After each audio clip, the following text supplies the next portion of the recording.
He grimaced and pinched his nostrils as he made his way up the dimly lit staircase towards a set of double doors. The stale-smelling offices Lee Dalgleish was about to enter were located close to the banks of London's River Thames and a stone's throw away from the former Battersea power station. The heatwave was making the odour of stagnant water and damp crawling up the walls particularly putrid. 2 empty desks and a chair with a broken spine were the only pieces of furniture to be housed in this section of the building, alongside a bank of empty telephone sockets stretching the length of the floor and 2 broken television screens hanging lopsided from a wall. There was no indication to the untrained eye what else might be hidden under this roof. Much of the government's most important work isn't carried out within the walls of Westminster or Downing Street, he had been informed the morning of his orientation months earlier. It's in places like this. It's all about hiding in plain sight. Dalgleish handed his canvas shoulder bag, mobile phone, wallet, tablet, and coat to one of 3 security operatives before stepping through the full-body scanner. He had passed 4 other guards earlier, located at the entrance, and like the ones before him now, they too were armed. Being scanned always gave him the jitters. It made no sense, as he went through the same routine for every shift, and he had done nothing that contravened the many rules governing him. He behaved in the same manner each time he approached the airport ticket desk or nothing to declare lane at Heathrow, like a man burdened by guilt. He opened his mouth as an electronic saliva reader glided across his tongue before a green light flashed. "You're all clear," said the guard without a smile. She was a new face he didn't recognize.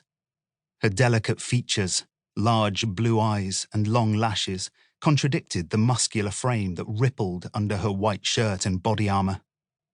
"Thank you," he muttered and quickly looked away, realizing he had held her gaze for too long.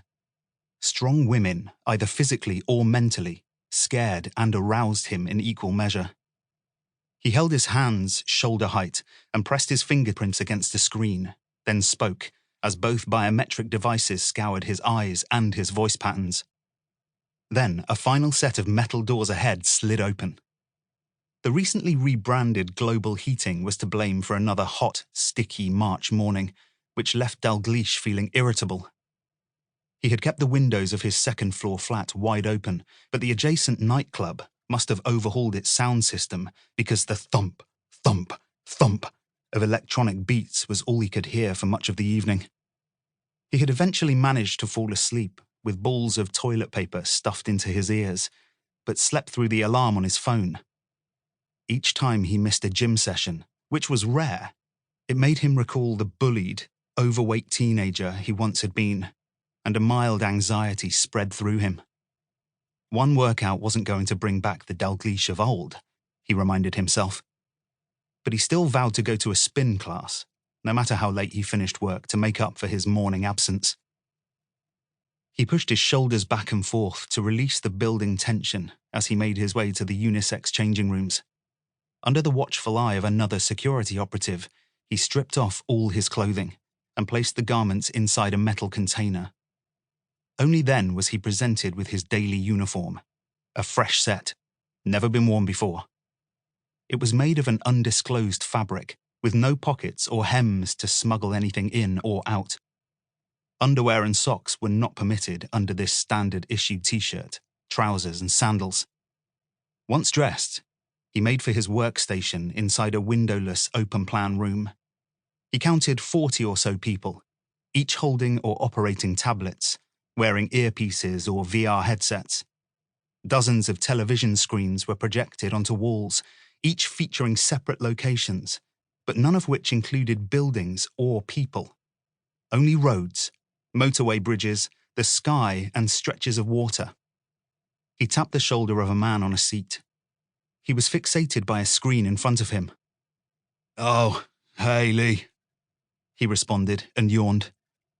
"Is it that time already?" Dalgleish nodded. "Sure is. What have I missed?" "Same old," replied Irvin. "Nothing. No traffic route deviation. The power levels are still running about 80% and tyre pressure is constant." "Where are we heading today then?" We should reach the M90 and Queensferry Crossing Bridge in a little over an hour, then up to Perth and Dundee before turning around and heading back through Scotland. By the time your shift comes to an end, we'll be somewhere in the region of Newcastle.